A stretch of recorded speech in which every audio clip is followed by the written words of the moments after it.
Assalamualaikum warahmatullahi wabarakatuh. Perkenalkan, nama saya Oktadu Sumeris dari kelas 12 IPA 1 Presensi 21. Di video kali ini saya akan menjelaskan materi tentang bab 3, yaitu substansi materi genetika yang meliputi kromosom, gen atau alel, dan asam nukleat. Fungsi dari kita mempelajari materi ini adalah agar kita mengetahui gen pewarisan sifat antara individu kepada keturunannya. Oke, langsung aja kita ke pembahasan yang pertama, yaitu kromosom. Kromosom adalah kromatin atau benang-benang tipis yang menebal dan memadat saat pembelahan sel. Proses dari terbentuknya kromosom yang pertama yaitu DNA dan protein histon membentuk nukleosom, yang kedua nukleosom membentuk kromatin, dan yang ketiga kromatin menebal dan memadat saat pembelahan sel sehingga membentuk kromosom. Berikut gambarnya. Oke, selanjutnya yaitu struktur dari kromosom. Yang pertama adalah lengan. Lengan berisi lokus gen, yang kedua ada sentromer, yaitu daerah penyempitan dari kromosom dan tidak mengandung gen. Yang ketiga, telomer, mencegah pelekatan antara ujung kromosom satu dengan kromosom lainnya. Oke, selanjutnya yaitu jenis-jenis kromosom. Kromosom ada 4 jenis, yang pertama yaitu telosentrik, kromosom dengan letak sentromer di ujung. Yang kedua, akrosentrik, kromosom dengan letak sentromer menuju ujung. Yang ketiga, metasentrik, sentromer di tengah. Dan yang terakhir atau yang keempat yaitu submetasentrik, sentromer menuju ke tengah. Berikut gambarnya. Berdasarkan fungsinya, kromosom dibagi menjadi dua. Yang pertama yaitu kromosom autosom, merupakan kromosom tubuh yang menentukan sifat-sifat sel tubuh atau yang biasa disebut sebagai sel somatik. Yang kedua yaitu kromosom gonosom, kromosom yang menentukan jenis kelamin, ada kromosom X dan kromosom Y. Selanjutnya yaitu penulisan kromosom. Di sini aku mencontohkan penulisan kromosom pada manusia. Manusia memiliki 46 kromosom atau 23 pasang kromosom. Untuk penulisannya pada laki-laki ditulis dengan 44A plus XY atau 22AA plus XY. Sedangkan pada perempuan penulisannya yaitu 44A plus XX atau 22AA plus XX. Untuk sel sperma ditulis 22A plus X atau 22A plus Y. Sedangkan pada sel telur penulisannya yaitu 22A plus X. Oke, materi yang kedua yaitu gen dan alel. Pengertian dari gen adalah potongan atau segmen DNA yang mengatur pewarisan sifat. Gen merupakan faktor penentu sifat, contohnya warna mata, warna kulit, dan bentuk rambut.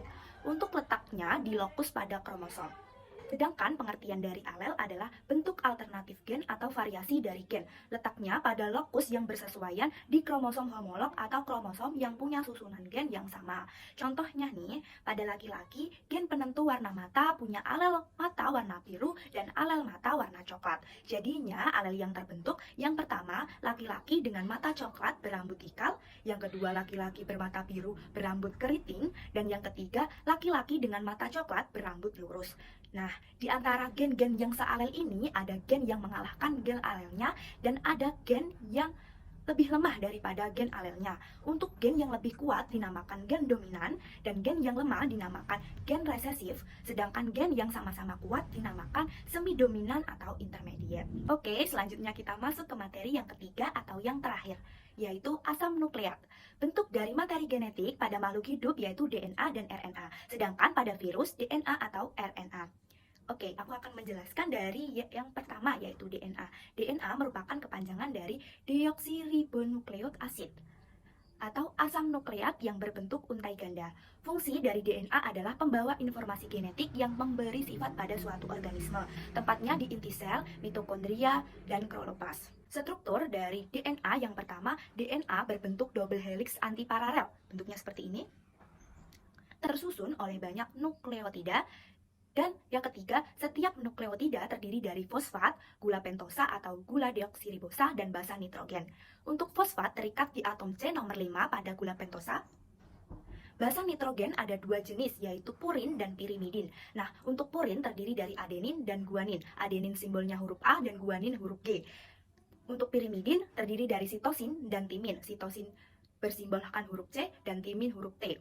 Di dalam molekul DNA, adenin selalu berpasangan dengan timin, yang timin dihubungkan dengan 2 ikatan hidrogen, sedangkan guanin sitosin dihubungkan dengan 3 ikatan hidrogen.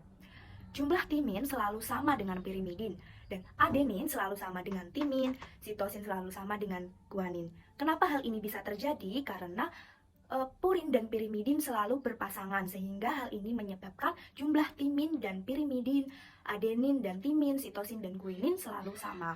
Oke, selanjutnya yang kedua yaitu RNA, kepanjangan dari ribonukleik asid, yang merupakan asam nukleat untai tunggal. Fungsinya sintetis protein dan materi genetik untuk beberapa virus. Tempat RNA di inti sel atau di dalam sitoplasma. Strukturnya, setiap nukleotida terdiri dari fosfat, gula pentosa, atau gula ribosa, dan basa nitogen.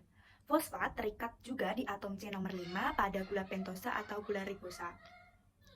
Struktur RNA terdiri dari yang pertama, setiap nukleotida itu terdiri dari fosfat, gula pentosa atau gula ribosa, dan basa nitrogen. Yang kedua, fosfat terikat di atom C pada nomor 5 pada gula pentosa atau ribosa. Dan basa nitrogen terdiri dari purin dan pirimidin. Untuk purin ada adenin dan guanin, sedangkan pirimidin sitosin dan urasil. Selanjutnya terdapat ikatan fosfodiester menghubungkan basa nukleotida satu dengan basa nukleotida yang lain. Jenis RNA yang pertama yaitu mRNA atau messenger RNA atau RNA duta. Fungsinya yaitu menyampaikan informasi genetik dari DNA yang terdapat di inti sel keluar inti sel untuk diterjemahkan. Bentuk dari RNA yaitu pita tunggal. Untuk setiap urutan ketiga dari RNA ini disebut dengan kodon. Yang kedua ada tRNA atau transfer RNA atau RNA pemindah, dibuat di dalam inti sebelum ditempatkan di dalam sitoplasma.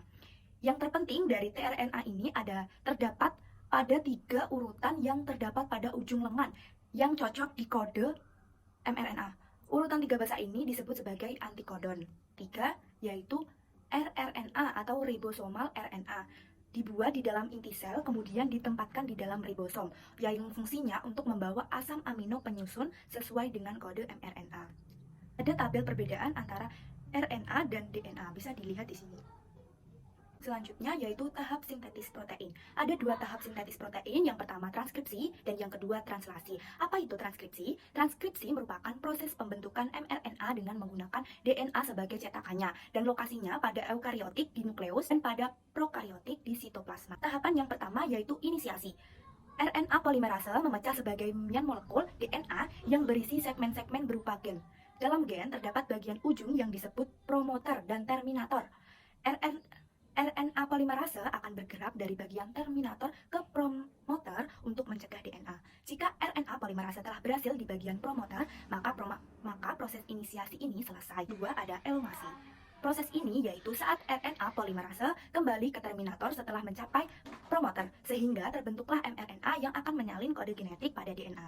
Ketiga ada terminasi. Ini merupakan proses terakhir dari tahap transkripsi, yaitu ketika untaian mRNA telah selesai terbentuk dan lepas dari DNA untuk pergi ke ribosom. Oke, selanjutnya tahap sintetis protein yang kedua ada translasi.